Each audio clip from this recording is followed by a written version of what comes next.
akademik untuk kepentingan murid ini sudah mulai terbangun. 2 tahun kami merintis itu. Kemudian sebenarnya alasan praktek baik saya ini awal saya datang, saya keliling-keliling. Ketika Bapak Ibu mengajar itu ya tidak langsung ke kelas, tapi saya jalan ya, sambil melihat-lihat itu saya mendengarkan, mengamati apa yang dilakukan Bapak Ibu di ruangan. Itu ternyata 76,93% itu pembelajarannya ceramah. Padahal K13 sudah berjalan 8 tahun. Tetapi mengapa tidak ada perubahan sama sekali? Ini kan memprihatinkan. Kurikulumnya berubah, tapi perilaku guru sampai kapanpun sama. Jadi nanti di video kami ada gium bahwa apapun kurikulumnya, apapun perubahannya, ya guru itu tetap seperti itu. Kenapa? Menganggap bahwa yang berubah kan kurikulumnya. Saya kan hanya seperti itu. Bahkan menyalahkan kurikulum. Tidak pernah mau melihat dirinya sendiri. Yang tidak mau berubah kita atau kurikulumnya saja. Dan ini menjadi pertanyaan-pertanyaan pemantik untuk kemudian kita melakukan sesuatu. Jadi 76,93% itu karena di tempat saya itu gurunya hanya sedikit. Ini maka ya kami kalau misalnya ingin melakukan perubahan mungkin tidak terlalu susah. Berbeda yang gurunya 40, 50, kami hanya 13.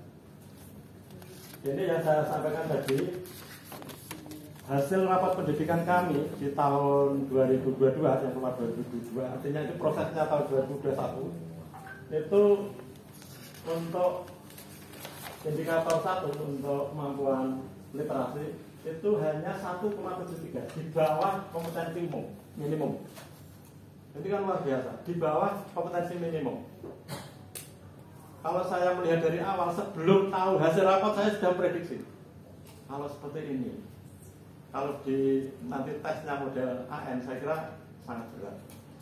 Dan ini kan menjadi pertanyaan yang luar biasa bagi saya. Untuk menjawab seperti ini bagaimana? Maka PR saya ini, saya harus fokus pada pembelajaran. Karena apa? Di rapat pendidikan itu ternyata indikator akademik itu berkaitan dengan, kalau ini kan kodenya A1, A2 itu yang literasi, yang numerasi. Tapi yang kode D itu kan kualitas pembelajaran. Antara kode A, kode B, kode D itu berkorelasi. Nanti kita lihat. Untuk numerasi 1,64 di bawah kompetensi minimum. Ini hasil rapat kami seperti itu. Literasi numerasi itu di bawah minim semua. Padahal ini saya belum tahu hasilnya, tapi saya sudah memprediksi. Maka saya berupaya untuk memperbaiki. Yang saya sampaikan tadi, ini kode D. Kode D itu adalah kualitas pembelajaran. Kalau literasi numerasi rendah, saya pastikan untuk kualitas pembelajaran juga rendah. Dan terbukti, data ini membuktikan bahwa 3 indikator itu berkorelasi. Maka saya harus perbaikinya dari sini. Kalau numerasinya baik, kemudian juga literasinya baik, bisa perbaikinya dari sini. Maka saya fokus ke perbaikan. Tapi alasan kedua, sangat diperlukan peningkatan kualitas layanan pembelajaran melalui kebijakan secara terprogram. Kebijakan terprogram ini yang saya beri nama tadi program prestasi bersemi. Jadi sekolah melakukan upaya mendasar, melakukan perbaikan dengan melakukan program prestasi bersemi, program peningkatan kualitas prestasi pembelajaran melalui kegiatan refleksi dan berbagi. Nanti refleksi itu seperti apa kami jelaskan.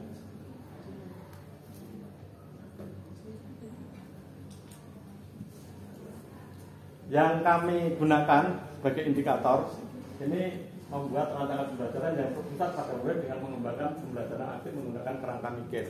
Ini terus terang Bapak Ibu, karena ini konsep ini sebelum saya mendapatkan konsep dari kurikulum Merdeka, tapi ini tampaknya justru sangat praktis.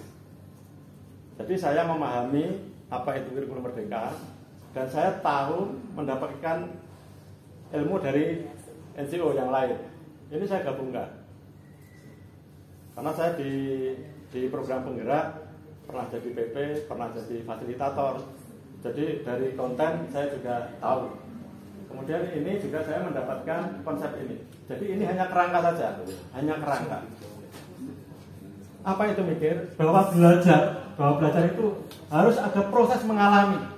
Jadi proses mengalami itu adalah proses mendapatkan pengalaman.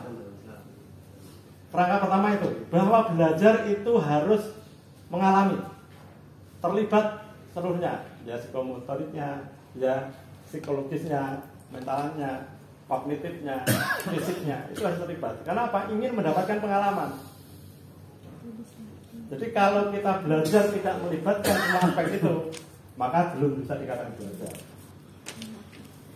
Kemudian yang kedua, bahwa belajar itu harus ada proses interaksi. Jadi berinteraksi dengan siapa saja, tetapi harus dikelola. Dengan teman, dengan guru, dengan proses interaksi itu harus dikelola.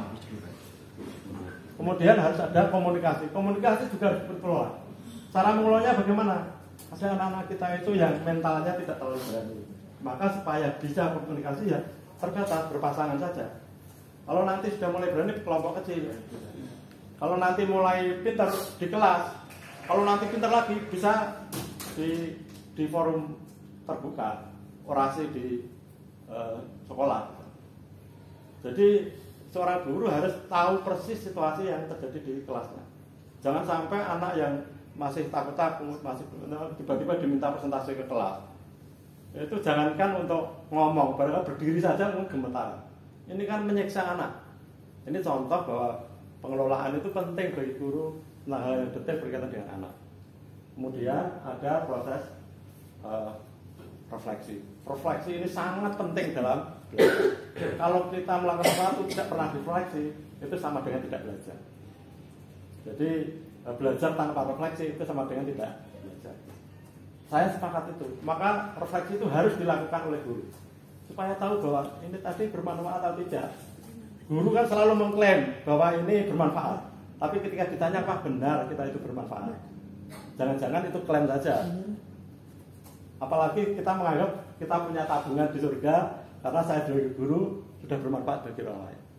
Jangan-jangan nanti ketika dipecah itu ternyata tidak bermanfaat. Maka kepala sekolah mendorong untuk memastikan bahwa memang saya akan memberi manfaat. Dikonfirmasi kepada anak-anaknya. Dalam bentuk apa? Refleksi. Jadi refleksi itu bagi guru adalah mengkonfirmasi bahwa yang dilakukan itu bermanfaat. Sehingga nanti tabungannya bisa penuh. Bisa. Kemudian berikutnya, ini membuat lembar aktivitas murid. Ini detail kami dampingi.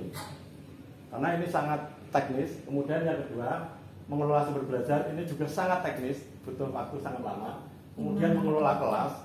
Kemudian mengelola kelas itu misalnya tempat duduknya seperti apa, kemudian nanti supaya fleksibel seperti apa, mapel apa itu seperti apa, mapel apa, tema seperti apa, itu detail. Kemudian yang kelima, kegiatan refleksi pembelajaran yang tadi sudah saya sampaikan. Ini detail di kurikulum Merdeka sudah dibahas. Kemudian Bapak Ibu, langkah yang saya lakukan yang pertama yaitu perencanaan. Dulu saya berpikir caranya seperti apa. 4 menit lagi. Oke. Langsung saja ya. Ini rencana itu. Ini supaya lebih detail. Ini kegiatan awal. Saya harus butuh role model. Harus ada guru yang saya awali dulu, punya model dan dia bisa. Memang agak lama ya. Ya kemudian dari role model ini nanti akan saya buat di ruang-ruang pertemuan itu. Langsung saja ini seperti tadi, nanti bisa diskusi Bapak Ibu. Ini kegiatan-kegiatan pertemuan mingguan itu sampai hari ini terus berjalan. Apapun kondisinya harus tetap jalan. Jadi Bapak Ibu guru bergantian, mau bahasa Inggris, mau bahasa Jawa, mau IPS, mau semua bergantian. Nanti di videonya ada juga. Ini bahasa Jawa, ada IPS.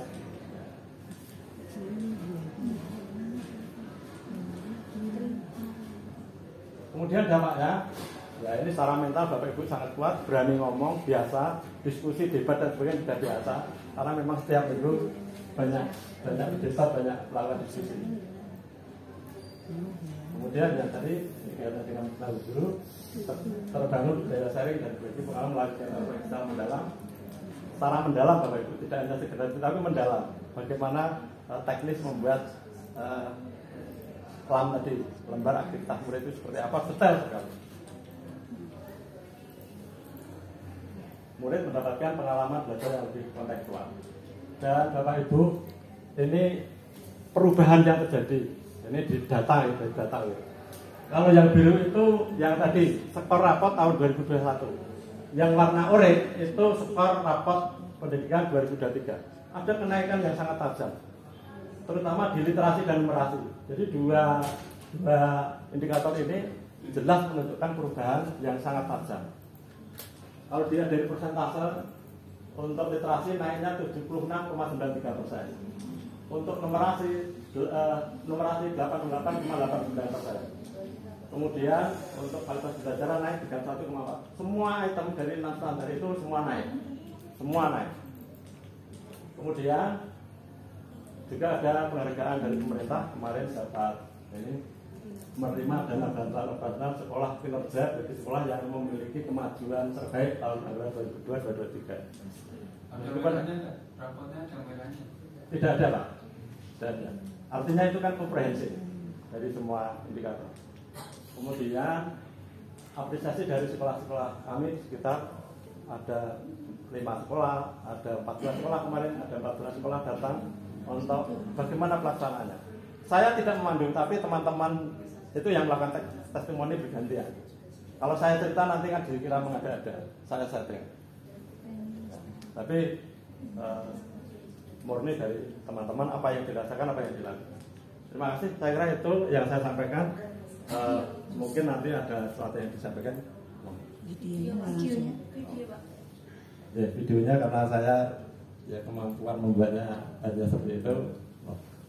Mohon maaf.